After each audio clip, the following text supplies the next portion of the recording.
नमस्कार. आपण पाहताय कथाकथन गुलगोष्ट, क्रांतिकारक सामाजिक वैचारिक कथांची कथावाहिनी. मी अनिल वामन देशमुख. श्रोते प्रेक्षको, आपणास विनंती आहे, आपण या कथेवरचे अभिप्राय उचितपणे नमूद करावेत. आमच्या या कथावाहिनीला सदस्य बनावं, चॅनलला सबस्क्राईब करावं आणि आपल्या मित्रपरिवारातही ही कथा प्रसारित करावी. एक गीत आहे. वंग पंचनद बलिवेदीवर झालेचे बलिदान, पावन त्या राखेतून उठतील प्रश्न अनेक महान. वीराखे धनुबाण, वीराखे धनुबाण. वंग म्हणजे बंगाल, पंचनद म्हणजे पंजाब. या बंगाल आणि पंजाबच्या बलिवेदीवर अनेक क्रांतिकारकांनी बलिदान केले आणि त्यांनी प्रेरणा दिली स्वातंत्र्यासाठी. वीराघे धनुबाण. महर्षी अरविंद बडोद्यातली संस्थानाची प्राध्यापकाची नोकरी सोडून टिळकांच्या प्रेरणेने बंगालमध्ये पोहोचले. बंगालमध्ये अनुसंधान समितीच्या नावाने त्यांनी क्रांतिकार्य सुरू केले. हेमचंद्र दासांना सावरकरांकडे लंडनमध्ये पाठवून त्यांना बॉम्बचे शिक्षण घेऊन येण्यास प्रवृत्त केले. 1905च्या वंगभंगाच्या चळवळीच्या वेळी बंकिमचंद्र चट्टोपाध्यायांनी सर्व जगाला वेदमंत्राहून आम्हा वंदे वंदे मातरम असा वंदे मातरम हा मंत्र दिला. बंगालच्या फाळणीच्या विरोधी आणि स्वातंत्र्याकरता लढणारे अनेक क्रांतिकारक अनुशीलन समितीने तयार केले. हेमचंद्र दासांनी बॉम्बची विद्या आणली आणि त्याप्रमाणे 1908 मध्ये बंगालमध्ये पहिला बॉम्ब बनवण्यात आला. पहिल्या बॉम्बचं परीक्षण फेब्रुवारी 1908 मध्ये डिग्रिया पहाडीवर घेण्यात आलं. बॉम्बचं परीक्षण करणाऱ्या प्रफुल्ल चाकीनी बॉम्बची पिन काढली. टाकण्यापूर्वीच त्या बॉम्बचा स्फोट झाला आणि बॉम्ब किती प्रभावशाली आहे याचं प्रमाण प्रफुल्ल चाकीनी आपला हौतात्म्य देऊन सिद्ध केलं. दुसरा बॉम्ब बनवण्यात आला.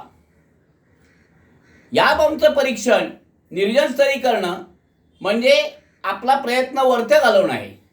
असा प्रयत्न व्यर्थ घालवू नये याकरिता बॉम्ब परीक्षण करण्याकरिता एखाद्या इंग्रज अधिकाऱ्याच्या डोक्याचाच उपयोग केला पाहिजे, असं मत एका 19 वर्षीय वंग तरुणानं मांडलं. त्याचं नाव आहे खुदिराम बोस. काका सत्येंद्रनाथ बोस क्रांतिकारक. त्यांच्या मागे लहानपणापासून क्रांतिकार्याचे धडे घेत घेत खुदिराम बोस अनुशीलन समितीत सामील झाले. खुदिरामांचा जन्म 3 डिसेंबर 1889 रोजी मेदिनीपूर जिल्ह्यातील बहुवेणी गावात झाला. माता लक्ष्मीप्रिया देवी आणि पिता त्रैलोक्यनाथ यांच्या पोटी हा महान क्रांतिकारक जन्म घेता झाला. बालपणीच माता पित्यांचं छत्र हरपलं. मोठी बहीण, तिचे पती आणि काका यांच्या छत्रछायेत खुदिराम बोस वाढले. खुदिरामानं आपलं मत सांगितलं. अनुशीलन समितीच्या सर्व सदस्यांनी ते मत मान्य केलं. परीक्षणाचं डोकं ठरलं मॅजिस्ट्रेट किंग्सफोर्ड. किंग्सफोर्डनं बंगालमध्ये मॅजिस्ट्रेट म्हणून कार्यरत असताना आपल्या क्रांतिकारकांवर आणि देशभक्तांवर अनन्वित अत्याचार केले, त्यांच्या जमिनी जप्त करून घेतल्या. याचा प्रतिशोध घ्यायचा आहे हे खुदिराम बोसनं आणि अनुशीलन समितीच्या कार्यकर्त्यांनी ठरवलं. जनतेतला वाढता असंतोष पाहता किंग्सफोर्डची बदली मुझफ्फरपूरला झाली. संध्याकाळच्या वेळी किंग्सफोर्ड युरोपियन क्लबमध्ये पत्ते खेळायला जात असे याची माहिती मिळाली. 30 एप्रिल 1908 खुदिराम आणि प्रफुल्ल चाकी बॉम्ब घेऊन मुझफ्फरपूरला पोहोचले. रात्रीच्या वेळी किंग्सफोर्डची बग्गी युरोपियन क्लबहून बाहेर पडली. खुदिराम बोसनं त्या बग्गीवर तो बॉम्ब फेकला. बॉम्ब अतिशय शक्तिशाली होता. त्या बग्गीच्या चिंदड्या तुकडे झाले, चिंदड्या उडाल्या. योगायोगानं किंग्सफोर्ड त्या गाडीत नसल्यामुळे वाचला. केनेडी नावाच्या इंग्रज अधिकाऱ्याचं कुटुंब त्या बॉम्बस्फोटात मृत्युमुखी पडलं. प्रफुल्ल चाकी आणि खुदिराम बोस मुझफ्फरवरून पळायला सुरुवात केली. समस्तीपूरला आले. समस्तीपूरला दोघे वेगळे झाले. समस्तीपूरला प्रफुल्ल चाकी रेल्वेमध्ये चढला आणि रेल्वे गाडीनं प्रवास करत करत मुकामा घाट स्टेशनपर्यंत पोहोचला. मुकामा घाट स्टेशनवर तोंडावर थोडंसं पाणी मारण्याच्या निमित्ताने नळाजवळ गेलेल्या प्रफुल्ल चाकीला दारोगा नंदलाल बॅनर्जीनं पकडलं. त्याच्या हातून सुटला, पण प्रफुल्ल चाकीला पुढे 2 पोलिसांनी कडकडून मिठी मारून ताब्यात घेतलं. आता आपण जिवंतपणी इंग्रजांच्या हातात सापडतोय आणि जिवंतपणी इंग्रजांच्या हातात सापडायचं नाही हा निश्चय केलेल्या प्रफुल्ल चाकीने आपली बंदुकीची गोळी आपल्या गळ्याशी लावली आणि चाप खेचला. प्रफुल्ल चक्रवर्ती डिग्रिया पहाडीवर हुतात्मा झाला. प्रफुल्ल चाकी मुकामा घाट स्टेशनवर हुतात्मा झाला. परंतु अद्यापपर्यंत कोणत्याही बंगाली तरुणाला फासावर लटकवण्याच्या सुखापासून इंग्रज सरकार वंचित होतं आणि ती संधी दिली खुदिराम बोस यांनी. खुदिराम समस्तीपूरहून निघाले. धावत 21 मैलावरच्या नैनी स्टेशन जवळ आले. नैनी स्टेशनच्या बाहेर एका खानावळीत पाणी पिता खुदिराम बोसांना पोलिसांनी ताब्यात घेतलं. मुझफ्फरपूरच्या न्यायालयात खटल्याचं नाटक करण्यात आलं. खुदिराम बोस त्या न्यायालयात निर्भयपणे प्रत्येक प्रश्नाची उत्तरं देत होते. जुलै 1908 मध्ये खुदिराम बोस यांच्या फाशीच्या शिक्षेची निश्चिती झाली. खुदिराम बंगालमध्ये भारतामध्ये प्रसिद्ध झाले. जेलर तर त्यांना आपल्या मुलाप्रमाणे मानू लागला. 10 ऑगस्टच्या रात्री जेलरनं खुदिरामला विचारलं, खुदिराम तुझी कोणती इच्छा आहे?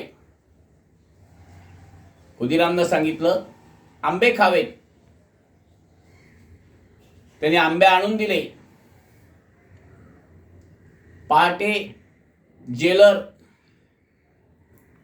खुदिरामाला बघायला आले. त्याला ताटलीमध्ये आंबे तसेच दिसत होते.